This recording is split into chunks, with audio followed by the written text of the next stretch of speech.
Assalamualaikum. Welcome back to my YouTube channel. Today we are discussing about evolution of computer. Evolution of computer में 3 eras आते हैं. पहला mechanical era, दूसरा electromechanical era, तीसरा electrical era. First of all we are discussed about mechanical era, then electromechanical era and then electrical era. ठीक है. Mechanical era में क्या होता है? मैकेनिकल एरा में no electricity was used, electricity use नहीं होती थी. ठीक है. कैलकुलेशन वर डन मैन्युअली और मैकेनिकली. कैलकुलेशन डन हो गई थी मैन्युअली और मैकेनिकली में. ठीक है. फिर है वेरी स्लो एंड लिमिटेड. ये बहुत स्लो काम करता था और ये लिमिटेड काम करता था. ठीक है. ना ज़्यादा तेज़ काम करता था ना ज़्यादा कम, बहुत ज़्यादा स्लो काम करता था. ठीक है. Computer work using mechanical parts like gears and leaves. जो ये कंप्यूटर वर्क करता था ये मैकेनिकल पार्ट्स पे करता था, जैसे कि गियर्स और लिवर्स जो होते हैं. ठीक है. उस पर अब कुछ एग्जांपल्स हमारे पास मैकेनिकल एरा के. ठीक है. Abacus, Napier's bones, slide rule, Pascal and by Blaise Pascal, analytical engine by Charles Babbage. देखिए, फर्स्ट ऑफ ऑल आपको इसमें से ये समझाना है कि जब हमारे कंप्यूटर्स आए दुनिया में तब किन वजूहात में आए, कौन से एराज में आए, क्या क्या हुआ क्या क्या नहीं हुआ. ठीक है. अब इसके अंदर फर्स्ट ऑफ ऑल हमारे पास मैकेनिकल एरा है. मैकेनिकल एरा में सिर्फ हमारे पास क्या चीज़ें थी? हमारे पास कैलकुलेशन का ज़रिया था. एबेकस में हमारे पास कैलकुलेशन हो रही थी. वो जो आपने देखे वो जो बीट्स टाइप बने हुए होते हैं, मैं आपको दिखाती हूँ 1 मिनट. Like this. इसको आगे पीछे कर कर कैलकुलेशन करते थे. ठीक है. उस वक्त के लोग. सही है.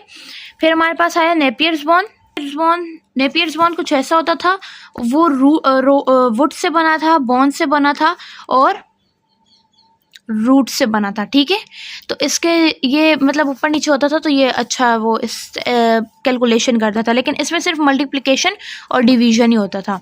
अब हमारे पास आ जाता है स्लाइड रूल. स्लाइड रूल ये रहा. ये हमारे स्केल की तरह है, लेकिन ये स्केल बिल्कुल नहीं है. इसके अंदर प्लस और इसके अंदर मल्टीप्लिकेशन और डिवाइड होता है. इसके अंदर भी मल्टीप्लिकेशन और डिवाइड था. फिर हमारे पास आता है पास्कल एंड पास्कल का. ये 8 व्हील होते हैं जिसको आगे पीछे कर कर हम लोग अपना काम कर सकते हैं. ठीक है. इसके अंदर ये पहला वो था इजाद था जिसके अंदर हम अपने नहीं, इसके अंदर हम सिर्फ एडिशन एंड सब्सट्रैक्शन कर सकते थे. और ये आ गया हमारे पास लिबनिस एक ऐसा इजाद था जिसके अंदर हम हर अरिथमेटिक लॉजिकल यूनिट कर सकते थे. वो क्या थे? एडिशन, सब्सट्रैक्शन, मल्टीप्लिकेशन और डिवीजन. ठीक है. किसके अंदर हम कर सकते थे? ये पहला दुनिया का कैलकुलेटर था जिसके अंदर हम लिबनिस कैलकुलेटर जिसको कहते हैं, और हम इसके अंदर कैलकुलेशन के चारों अरिथमेटिक ऑपरेशन कर सकते थे. ठीक है. फिर हमारे पास आ जाता है एनालिटिकल इंजन. एनालिटिकल इंजन कुछ ऐसा दिखता है, मैं आपको दिखाती हूँ. इसमें क्या होता था? इसके अंदर अरिथमेटिक लॉजिकल यूनिट्स होते थे, लेकिन वो प्रिंट की सूरत में निकल आते थे. अगर मैं कोई काम कर रही हूँ और मैंने जैसे कोई फाइल्स वगैरह बनाई तो वो प्रिंट्स की सूरत में निकल आएंगी. ठीक है.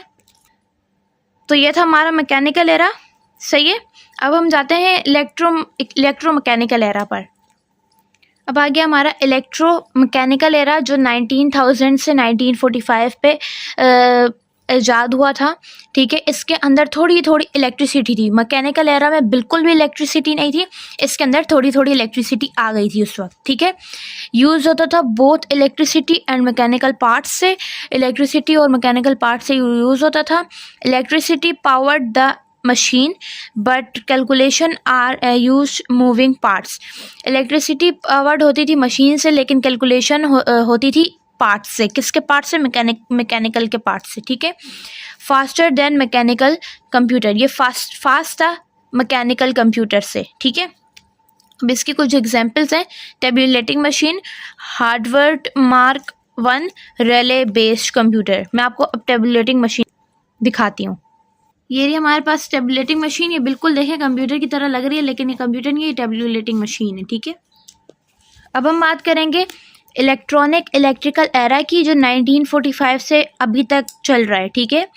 इसके पास fully electronic components are used, इसके अंदर फुली मतलब पूरे इलेक्ट्रॉनिक कंपोनेंट्स यूज़ किए थे, ठीक है। No moving mechanical parts for calculation, इसके अंदर कोई मूविंग मैकेनिकल पार्ट्स नहीं थे कैलकुलेशन के थ्रू, कैलकुलेशन के ज़रिए।